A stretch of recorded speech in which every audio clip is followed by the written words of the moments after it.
নির্বাচন কমিশন কি করছে? যদি একজন প্রার্থী যদি আর প্রশাসন কি করছে? এটা তো প্রশাসনের সামনে ছিল, প্রশাসন তো আমরা দেখলাম না ওইরকম কিছু হ্যান্ডেল করতে। কিন্তু মূল প্রশ্ন, একজন প্রার্থী তো ভোট চাইতেই পারে, এক জায়গায় আসতেই পারে। উনিও তো আমাদের একজন অভিভাবক, জুলাই যোদ্ধা, সামনের সারি, নাহিদ ভাইদের সেম বেদ, সেম বন্ধু বান্ধব। কিন্তু আমার প্রশ্ন, তাকে অপমান করাটা কি আমাদের জুলাই আকাঙ্ক্ষাকে পূর্ণ করা না?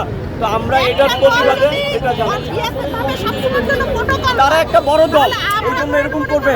আমরা কি সাধারণ জনতা? আমরা কি গা ভাষায় আসছি দেশে? তাহলে আমাদের আমরা যে এই যে জুলাই আন্দোলন করলাম, আমরা যে এই স্বৈরাচারকে দেশ থেকে মুক্ত করলাম, তাহলে আর একটা স্বৈরাচারকে আমরা উপস্থাপিত করার জন্য আমরা দেখি সব জায়গায় আইনশৃঙ্খলা বাহিনী ছিল, তারা কি তাদের তারা তো কোনো ভূমিকাই নেয় না। তাদেরকে বলা হয়েছে, ওদেরকে বলা হয়েছে, তারা কোনো ভূমিকা পালন করে না। তারা ভূমিকা পালন কিন্তু এটাই হয় না। তারা তো আগে থেকেই জানে যে আজকে অনুষ্ঠান হবে, তাহলে তারা কি ব্যবস্থা নিল? আপনি বলেন। আমরা সারা বাংলাদেশে প্রত্যেকটা জায়গায় দেখছি আইন শৃঙ্খলা, নির্বাচন কমিশন, প্রত্যেকটা জায়গায় আমরা আইন শৃঙ্খলার কোনো উন্নতি দেখছি না অবদান ছাড়া। তারা প্রশাসন বলেন, আপনাদের মিডিয়া ভাইরা বলেন, সবাই দেখে এখানে নিচ্ছুক কেন?